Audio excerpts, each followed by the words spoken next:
I see dead people. Why so many of us believe in ghosts? Between 30% and 50% of the US population says they believe in ghosts. By Anna Stone. Halloween seems an appropriate time of year to share the story of the Chaffin family and how a ghost helped decide a dispute over an inheritance. James L. Chaffin of Monksville, North Carolina, died after an accident in 1921, leaving his estate in full to his favorite son Marshall and nothing to his wife and 3 other children. A year later Marshall died, so the house and 120 acres of land went to Marshall's widow and son.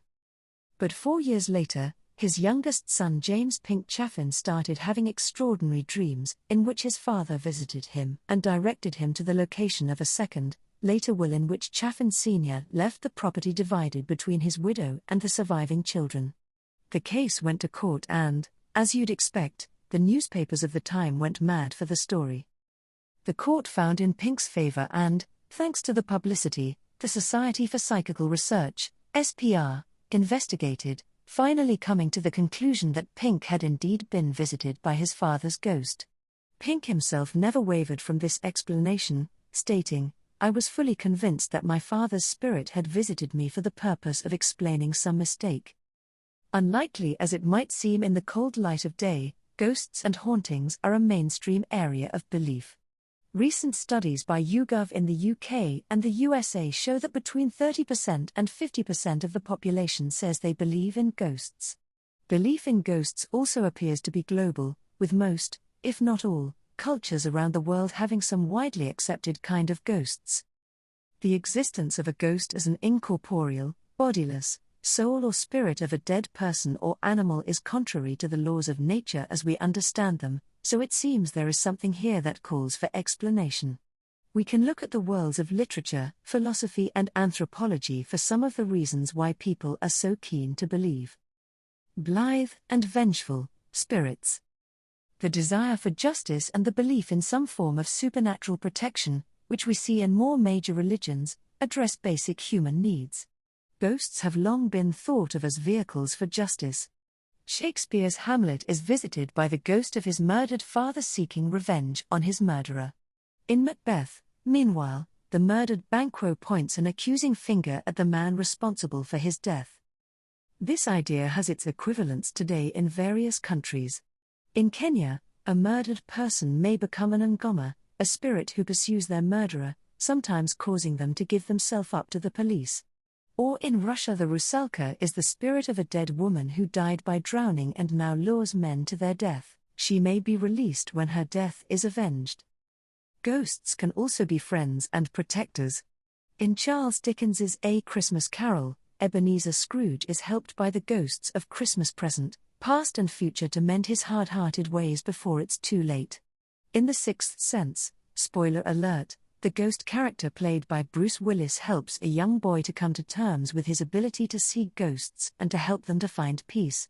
Many people are comforted by thinking that their deceased loved ones are watching over them and perhaps guiding them. But many people also like to believe that death is not the end of existence. It's a comfort when we lose people we love or when we face the idea of our own mortality. Many cultures around the world have had beliefs that the dead can communicate with the living, and the phenomenon of spiritualism supposes that we can communicate with the spirits of the dead, often through the services of specially talented spirit mediums. And we love to be scared, as long as we know we aren't actually in danger. Halloween TV schedules are full of films where a group of, usually young, volunteers spends a night in a haunted house, with gory results. We seem to enjoy the illusion of danger, and ghost stories can offer this kind of thrill. Body and soul. Belief in ghosts finds support in the long-standing philosophical idea that humans are naive dualists, naturally believing that our physical being is separate from our consciousness. This view of ourselves makes it easy for us to entertain the idea that our mind could have an existence separate from our body, opening the door to believing that our mind or consciousness could survive death, and so perhaps become a ghost. Looking at how the brain works, the experience of hallucinations is a lot more common than many people realize. The SPR, founded in 1882, collected thousands of verified first-hand reports of visual or auditory hallucinations of a recently deceased person. More recent research suggests that a majority of elderly bereaved people may experience visual or auditory hallucinations of their departed loved ones that persist for a few months. Another source of hallucinations is the phenomenon of sleep paralysis, which may be experienced when falling asleep or waking up. This temporary paralysis is sometimes accompanied by the hallucination of a figure in the room that could be interpreted as a supernatural being. The idea that this could be a supernatural visitation is easier to understand when you think that when we believe in a phenomenon, we are more likely to experience it. Consider what might happen if you were in a reputedly haunted house at night and you saw something moving in the corner of your eye.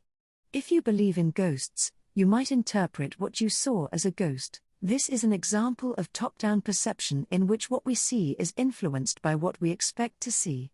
And, in the dark, where it might be difficult to see properly, our brain makes the best inference it can, which will depend on what we think is likely, and that could be a ghost. According to the Dutch philosopher Baruch Spinoza, belief comes quickly and naturally, whereas skepticism is slow and unnatural. In a study of neural activity, Harris and colleagues discovered that believing a statement requires less effort than disbelieving it.